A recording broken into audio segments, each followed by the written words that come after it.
Hello, and welcome to Wisdom and Wealth. Are you over 40 and searching for deeper meaning in your life? Do you ever ponder the mysteries of existence, especially what happens after death? Well, you're in the right place. Today, we're diving into a profound question that has echoed through the ages: where do you go after death? The Buddhist perspective offers a unique and insightful approach to this age-old mystery. It encourages us to look beyond simple answers and explore the very nature of our being. We'll unpack these concepts in a way that's easy to understand and relevant to your life. As we embark on this journey of discovery, I encourage you to actively engage with the material and find your own truth. This video isn't just about answering a question, it's about inviting you to explore your own mind and your place in the vast tapestry of existence. Now, if you find this information helpful, please consider liking this video and subscribing to our channel for more content on wisdom, wealth, and living a fulfilling life. Often, when faced with our mortality, we crave concrete answers. We yearn for a destination, a clear picture of what awaits us. Is it heaven? Hell? Rebirth? Or perhaps, simply nothingness? These are all attempts to grasp the unknowable, to give form to something beyond our current understanding. But the Buddhist teaching suggests that before we seek a destination, we must first examine the traveler. Who or what is this you that we assume will embark on this post-death journey? Is it a fixed entity, an unchanging soul that resides within our physical body? We naturally assume there's a constant self inside, the one experiencing emotions, formulating thoughts, and making choices. Like a passenger comfortably seated within a vehicle, we believe this inner self will simply step out when the body breaks down and continue on its path. But what if this assumption is flawed? What if the you we believe in is not as solid or permanent as we think? This isn't meant to be a philosophical trick or a confusing riddle, it's simply a necessary step to take on our journey of understanding. This very human belief has resonated throughout history. Even renowned philosophers like René Descartes, with his famous declaration, "I think, therefore I am," identified the self with the thinking mind, the silent witness behind every thought. But before we blindly accept this idea, let's examine it more closely. Let's delve into the depths of our own experience, setting aside preconceived notions and personal beliefs. No need to blindly accept what anyone says. You can observe quietly and look inside yourself without any imagination or judgment. Now, please take a moment to like this video and subscribe to our channel. We need your support to reach more people who may need this information. What do you find when you turn your attention inward? You will undoubtedly encounter a flurry of thoughts, emotions, and sensations, but they never last. One thought arises only to be replaced by another. Emotions ebb and flow like tides, constantly shifting and changing. Sensations in the body arise, then dissipate. What remains solid? Something that defies change? You'll likely find something quite the opposite. A continuous flux, a stream of consciousness that never truly settles, never stays still. This is the most critical discovery on our journey. The Buddha himself pointed to this very truth in the Anattalakkhana Sutta. He taught that the body, feelings, perceptions, mental formations, and consciousness, all the elements we perceive as me, are, in fact, impermanent, ever-changing, and beyond our control. If these components are constantly in flux and not subject to our command, can we truly label them as a self? This realization can be unsettling, even confusing. If there is no unchanging self, does that mean death truly is the end? Does nothing continue beyond the cessation of physical life? Not necessarily. To understand this, let's consider the analogy of a flame passed from one candle to another. Although there is no tangible substance that is transferred, something undeniably continues: the fire, the spark, the essential pattern of the flame. Or picture a wave arising from the ocean. Is it made of new water or old? The answer is neither, yet the wave rises and exists as an individual expression of the ocean. In the same manner, what persists beyond death is not a fixed, individual soul, but the force of our actions, the momentum of karma, continuing its course. This isn't a fanciful or mystical notion, but a lawful principle governing the universe. The Buddha never spoke of a hidden substance residing within us, but rather, emphasized that our intentions, actions, and mental predispositions shape our future experiences. These are not mere decorations adorning a soul but are the very essence of the stream itself. So, if there is no solid passenger within us, no unchanging me guiding the way, what directs the stream of consciousness? What shapes its course? What determines its flow beyond death?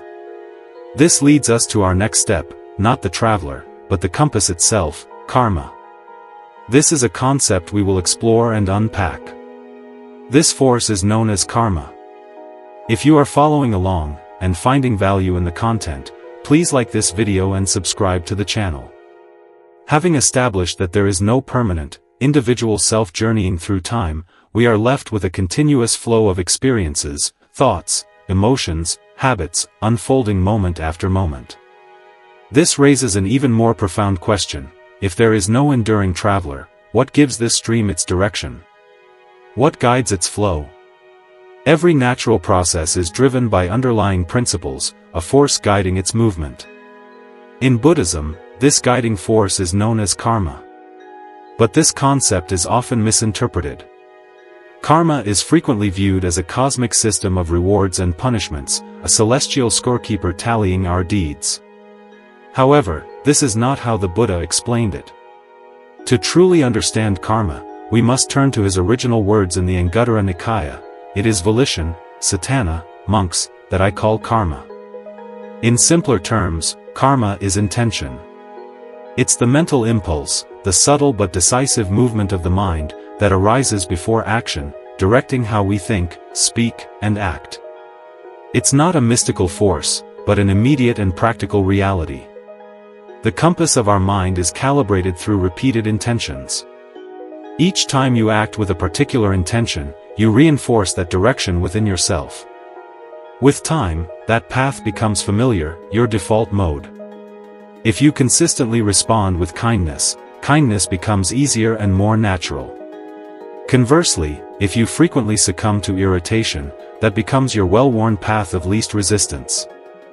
We can observe this principle directly. Reflect on a recent act of generosity, even something as simple as holding a door open for someone. Before the action, there was a subtle feeling of goodwill, a soft opening of the heart. That is Satana. Now consider a moment of frustration. The mental energy was different, tighter, more reactive. That too is karma. Each moment of intention establishes a direction. Each direction accumulates and intensifies. Over time, these moments form a strong inclination, a mental habit, like water flowing down a familiar groove. Just as a compass needle aligns with magnetic north, our minds begin to align with the intentions we repeat. The more we cultivate qualities like patience, clarity, and compassion, the more naturally our minds lean in those directions. Consider this common example. Someone abruptly cuts you off in traffic. You have a choice. You could pause and think, may that person be safe, or you could clench your jaw and wish them harm. The event itself is the same, but the intention you respond with shapes your mind differently. It's like fine-tuning the dial of your consciousness. With each response, your internal compass becomes more set, either towards peace or towards conflict. Karma is not a predetermined fate. Not everything that happens to us is the result of our past actions. The Buddha clarified this point in the Savaka Sutta, explaining that many conditions influence our experience, including biology, environment, accidents, and chance. Karma is just one of these factors. This understanding prevents us from using the concept of karma to unfairly blame others for their suffering. In the Kalama Sutta, the Buddha emphasized the importance of personal understanding and self-reliance. Don't blindly accept teachings simply because they're popular.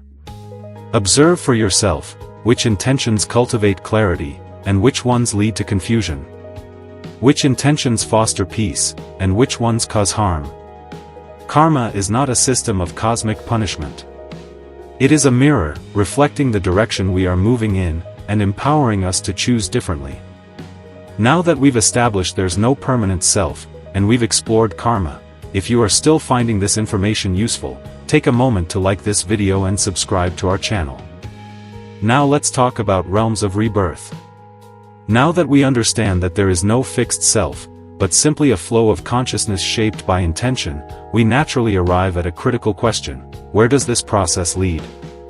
If karma determines our direction, what is our ultimate destination? Buddhism presents a map of existence, comprised of 6 primary realms. These are not physical locations, but states of experience shaped by the quality of the mind. The lower realms reflect deeply unwholesome mental states. The hell realm, for instance, is not a place of eternal damnation imposed from the outside, but the lived reality of a mind consumed by hatred, bitterness, and resentment. The hungry ghost realm reflects a mind gripped by insatiable craving, always grasping, never satisfied. The animal realm symbolizes states of fear, instinct, and ignorance, driven by basic survival impulses. While these realms are often depicted as literal rebirths, they also serve as psychological realities that we can experience within this very life. Above these lie the higher realms. The heaven realm is a state of joy and ease, often arising from generous and ethical conduct. However, this happiness is temporary, as it is still conditioned by external factors. More significant in Buddhist thought is the human realm. While it encompasses both pleasure and pain, it offers something invaluable: the potential for awakening. The Buddha noted that this balanced experience of joy and difficulty creates ideal conditions for profound reflection. Extreme pleasure, as found in the heavenly realms, can lead to complacency and a lack of motivation for spiritual growth. Extreme suffering, on the other hand, can lead to despair and hopelessness. The human experience lies in the middle, challenging but conducive to insight. For those engaged in meditation, the Buddha described the cosmos in even more detail: 31 planes of existence, meticulously mapped out in early Abhidhamma texts like the Dhammasangani. These realms are not defined by physical comfort, but by the level of consciousness they reflect. Some are sensual realms, similar to our own, driven by sensory experiences and desires. Others are more refined, representing the fruit of mastering meditative states. For example, a person who develops the first jhana, a state of deep meditative absorption, may be reborn in the Brahma world. This is not a reward, but the natural continuation of a focused and purified state of mind. In these higher realms, beings no longer rely on physical forms as we know them. Their bodies, if we can still call them that, are composed of subtle mind matter, reflecting the clarity and serenity of the meditative state that birthed them. Beyond these are the immaterial realms, where even form dissolves. In the dimension of nothingness, akinkanyatana, consciousness exists with minimal mental activity, offering pure, spacious awareness. Even this highest realm of formless absorption is still conditioned, and therefore, impermanent. This brings us to a central insight: these realms are not destinations we travel to like places on a map. They are manifestations of mind, arising based on causes and conditions, as explained by the principle of dependent origination, paticca samuppada. A mind consumed by anger gives rise to a hell-like experience. A mind filled with profound stillness gives rise to a refined plane of peace. These states are not somewhere else, but already present in potential within our own consciousness. What we call rebirth is not a soul migrating from one body to another, but the arising of a new stream of experience based on the last moment of the previous one. Just as one flame ignites another without transferring any substantial matter, so consciousness conditions consciousness. At death, the mind doesn't consciously choose its next destination. It simply continues, guided by the tendencies it has cultivated. It naturally gravitates toward the realm it is most attuned to, not through a conscious decision, but through a fundamental alignment. In truth, we touch these realms every day. A moment of uncontrolled rage offers a glimpse of the hell realm. A moment of profound generosity offers a glimpse of the heavenly. These are not merely poetic metaphors, but very real states of mind. The seeds of every rebirth lie within our current experience. And by understanding this, we realize that liberation is not about escaping the world, but about transforming the mind that creates it. Now, let's discuss what happens in that critical last moment of consciousness. And I encourage you to like this video and subscribe to our channel for more helpful Buddhist information. In Buddhist understanding, death is not the ultimate end, but a moment of significant transition. To understand what truly happens at the end of life, we must carefully examine not only the body, but also the mind's final movements. These are not abstract ideas, but precise mental events, clearly described in the Abhidhamma, the scholastic branch of Buddhist philosophy. Let's begin with the physical process, then follow the experience through to the very last thought.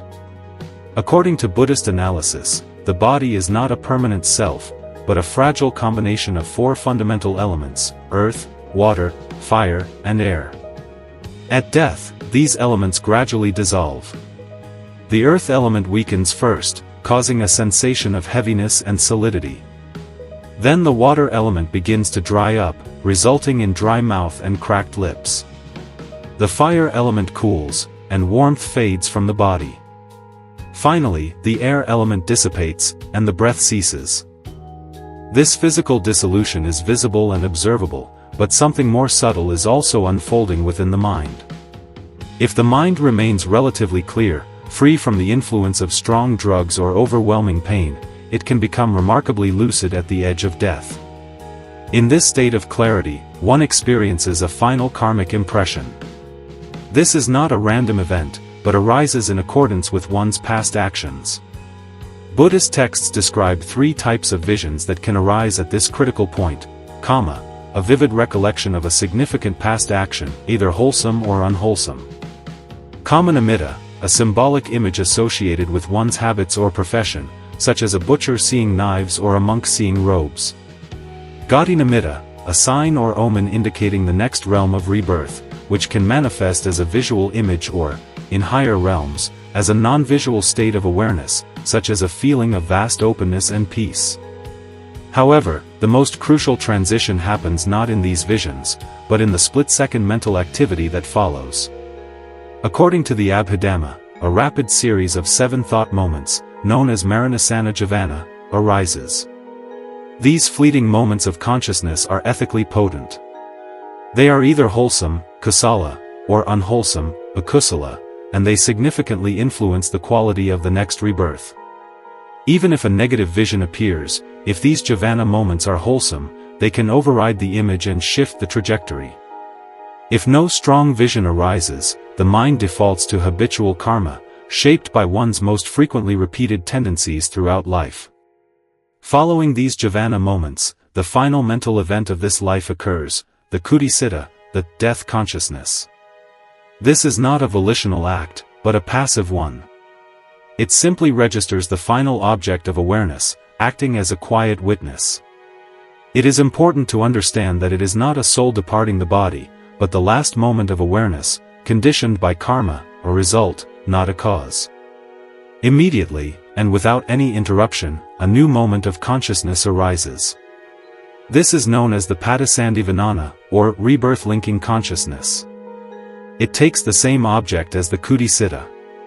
But this new consciousness is not the same as the old one. It arises due to specific conditions, not because something has physically transferred from one place to another. Like all phenomena governed by dependent origination, this is a conditioned arising instantaneous, devoid of a fixed self, yet fully lawful.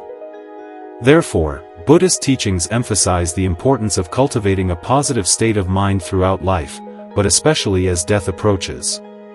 The mind at death is not a blank slate, but the culmination of a lifetime of habits and intentions. A peaceful, mindful, and ethical life lays the groundwork for a peaceful, mindful, and fortunate rebirth. This is why creating a calm and supportive environment around the dying person is so important. As the Buddha taught in suttas like the Mahakama Vibhanga, the mind's condition at death truly matters. Even a moment of agitation or fear can tip the scales toward suffering. And now, on to the final answer, and once again I encourage you to like this video and subscribe to our channel. We've reached the end of our exploration. We questioned the idea of a permanent traveler and found no fixed self, only a stream of mental and physical processes. We examined the compass of karma and saw how it is shaped by our intentions. We looked at the realms of existence and understood that they are not physical places, but states of mind. And when we explored the moment of death, we discovered not a final destination, but a new arising. Everything we've explored points to a profound conclusion. Where do you go after death? The most accurate answer is, nowhere. This may seem strange at first, but consider it carefully. The concepts of going, traveler, and destination are simply ideas, convenient labels. They are not ultimate truths. What actually occurs is this: the flow of consciousness, propelled by karma, ends one chapter and instantaneously begins another, based on the mental impressions imprinted at the final moment. It's not as though you move from one room to another, but rather, that a new scene is being projected onto the same screen. What persists is not you, but the process itself. This understanding transforms the question. It's no longer about where you'll go, but about what kind of mental landscape will appear at the end of this life because of how you're living today.